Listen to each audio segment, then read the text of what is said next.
आप देख रहे हैं हमारा YouTube चैनल दी सच्चा भारत और आज के इस बुलेटिन में आपका स्वागत है। सच्चा भारत में सबसे पहले आप देखेंगे स्थानीय व जिले के समाचार, फिर देखेंगे राज्य व राष्ट्र के समाचार। तेज बरसात से संतुलन खोने से रोडवेज बस पलटी। बस में सवार 35 यात्रियों की बाल बाल बची जान। बस पलटने से हाईवे पर मची अफरा तफरी। पाली निकट गुडायनला किरवा ग्राम की रात्रि की घटना। सूचना से अनलाउर सिटी थाना पुलिस पहुंची मौके पर। यात्रियों को बस से निकाला सुरक्षित बाहर। सूचना से रोडवेज अधिकारी भी मौके पर पहुंचे। दूसरी रोडवेज बस मंगवा यात्रियों को किया रवाना। तेज बरसात के कारण चालक ने खोया संतुलन। बांगड़ अस्पताल में सरकारी गाइडलाइन की उड़ रही धज्जियां, बिना मास्क घूम रहे मरीज और कर्मचारी। प्रशासन के दावे खोखले। वैश्विक कोरोना महामारी में बढ़ते प्रकोप और खौफ के बीच एक बार फिर पाली बांगड़ अस्पताल की लापरवाही उजागर हो रही मीडिया द्वारा। जब बांगड़ अस्पताल का अवलोकन किया गया तो पाया गया कि यहां मरीज ही नहीं कर्मचारी भी बिना मास्क के पाए गए। जबकि जानकारी के अनुसार जिले में बढ़ रहे कोरोना प्रकोप के चलते जिला कलेक्टर द्वारा सख्त निर्देश जारी किए हुए हैं। उसके बावजूद अस्पताल परिसर में अनेकों वार्ड में बिना मास्क घूमते कर्मचारी नजर आए तो वहीं अनेक मरीज भी बिना मास्क नजर आ रहे। वहीं चिकित्सा प्रशासन द्वारा कोई ठोस कदम नहीं उठाए जा रहे। एक और जहां जिला कलेक्टर के आदेश अनुसार नो मास्क नो एंट्री का कोरोना बचाव जन जागरूकता अभियान चलाया जा रहा तो प्रशासन के आदेशों की अवहेलना हो रही और इस भयंकर महामारी में प्रशासन की लापरवाही सामने आ रही। आपसी कहासुनी को लेकर 3 लोगों ने मिलकर 2 भाइयों के साथ की मारपीट। घायल अवस्था में दोनों को बांगड़ अस्पताल में करवाया भर्ती। दोनों का उपचार जारी। पूर्व में भी किसी बात को लेकर पीड़ित की बहन के साथ हुई थी कहासुनी। संबंधित चौकी में मुकदमा दर्ज करवाने के बावजूद पुलिस द्वारा आरोपियों के खिलाफ नहीं हुई कार्रवाई। पाली के समीप जागरण गांव का मामला। पाली के समीप जागरण गांव में दुकान चलाने वाले मेवाड़ा समाज के 3 युवकों ने कहासुनी को लेकर जागरण निवासी मुकेश पुत्र लादूराम, तरुण पुत्र लादूराम, इन दोनों पर हमला करते हुए घायल कर दिया। घायल अवस्था में दोनों को उपचार के लिए बांगड़ अस्पताल में भर्ती करवाया, जहां दोनों का उपचार जारी है। बिगड़ी अर्थव्यवस्था। देश सहित प्रदेश भर में मनोरंजन के साधन हो रहे बंद। कोरोना के चलते लॉकडाउन में 7 माह से बंद है सिनेमाघर। 33 साल बाद अब मंथन का भी गिरा पर्दा। इससे पूर्व नरसिंह सिनेमा और राजेंद्र टॉकीज हो चुके हैं बंद। शहर में अब एक भी नहीं सिनेमाघर। देश में बिगड़ी अर्थव्यवस्था। पिछले 3 सालों से सिनेमाघरों की हालत बदतर होते जा रहे थे। पिछले 7 महीनों से कोरोना के चलते लॉकडाउन होने की वजह से सिनेमाघरों पर उसकी गाज सबसे ज्यादा गिरी। 7 माह से देश में चल रहे लॉकडाउन की वजह से अब मंथन सिनेमा भी बंद हो जाने के बाद अब उसे भी तोड़ा जा रहा है। जश्न ईद मिलादुन्नबी। झंडे की रस्म अदा करने उमड़ा जन सैलाब। सरकार की गाइडलाइंस में हुआ ईद मिलादुन्नबी झंडा रस्म।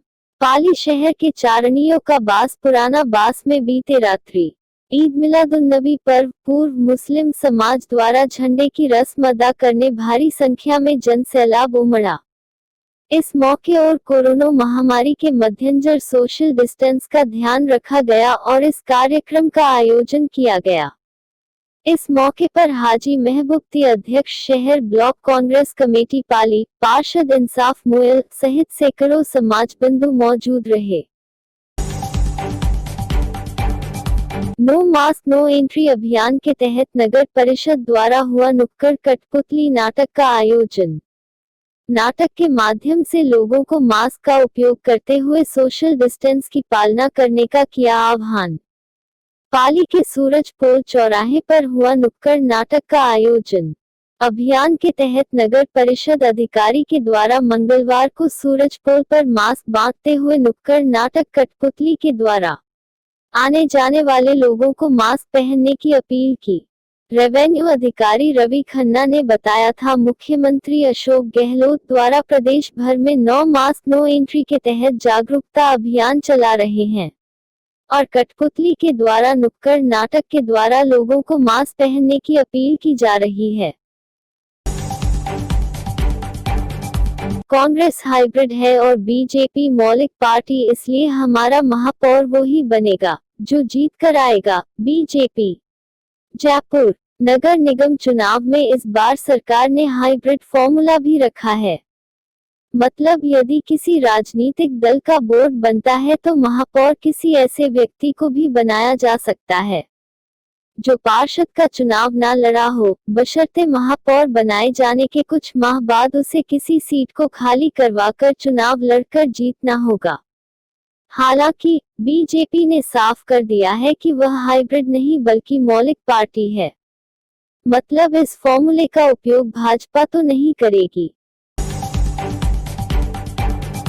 पूर्व पार्षदों के टिकट कटने पर बोले राजेंद्र राठौड़, भाजपा में टिकट कटना और मिलना बड़ी बात नहीं। कोटा नगर निगम चुनाव में बीजेपी और कांग्रेस दोनों पार्टियां पूरी तरह से जुट गई है। नामांकन के बाद तस्वीरें साफ होने लगी है। हालांकि अभी भी असंतुष्ट कार्यकर्ताओं और नेताओं को मनाने का क्रम जारी है। भारतीय जनता पार्टी के कोटा नगर निगम चुनाव में समन्वयक बनाए गए राजेंद्र राठौड़ से ईटीवी भारत ने विशेष बातचीत की। इस दौरान जब उनसे पूछा गया कि क्या कार्यकर्ता अभी भी असंतुष्ट हैं, तो उन्होंने जवाब दिया कि भारतीय जनता पार्टी के कार्यकर्ता आधारित पार्टी है। सभी कार्यकर्ता भारतीय पार्टी का रीति नीति दर्शन में विश्वास रखता है और कार्यकर्ता चुनाव में पार्टी के साथ रहेंगे। कुछ छोटी मोटी बात हो सकती है, हमने सभी से चर्चा कर ली है, पार्टी एक होकर चुनाव लड़ेगी। सच्चा भारत में नियमित देखिए मध्याह्न में लंच ब्रेक न्यूज एवं रात्रि में डिनर ब्रेक न्यूज। बीकानेर फिरौती की मांग को लेकर भाजपा नेता के भतीजे के घर पर फायरिंग। गंगाशहर थाना क्षेत्र में सोमवार देर रात एक युवक के घर पर बदमाशों ने फिरौती की मांग को लेकर फायरिंग की। जिस युवक पर फायरिंग की गई, वह युवक नरेंद्र सुराना शहर भाजपा महामंत्री मोहन सुराना का भतीजा है।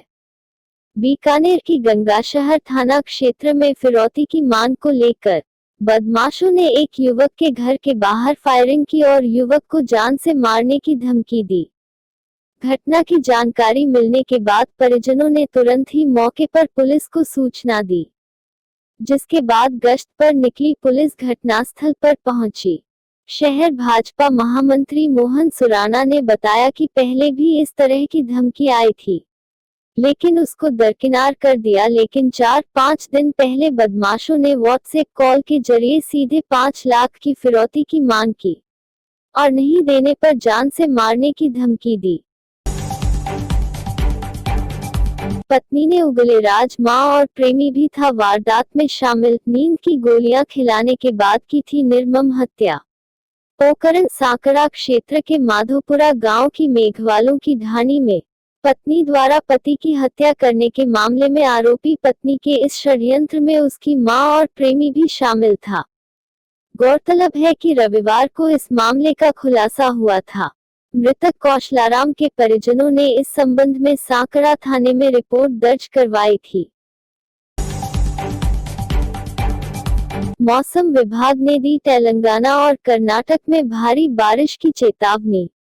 नई दिल्ली, उत्तर पश्चिम बंगाल की खाड़ी में कम दबाव का क्षेत्र बनने के बाद तटीय राज्यों में बारिश हो रही है।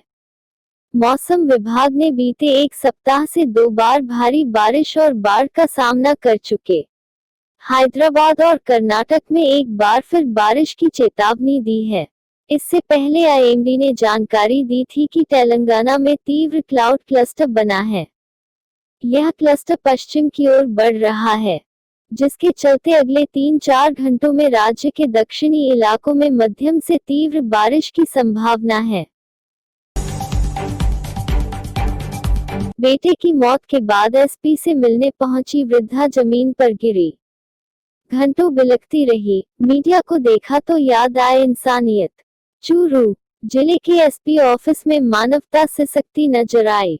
जवान बेटे की मौत का सदमा झेल रही जब एक बुजुर्ग महिला एसपी से मिलने पहुंची तो अधिकारियों ने उसे एसपी से मिलने नहीं दिया।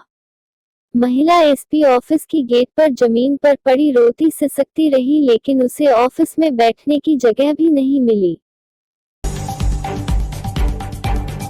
जालोर गैंगरेप मामला, वसुंधरा ने ट्वीट कर साधा निशाना, कहा राजस्थान में ना कोई कानून व्यवस्था और ना सरकार। जालोर भीनमाल में 2 युवतियों से हुए सामूहिक दुष्कर्म का मामला अब तूल पकड़ता जा रहा है।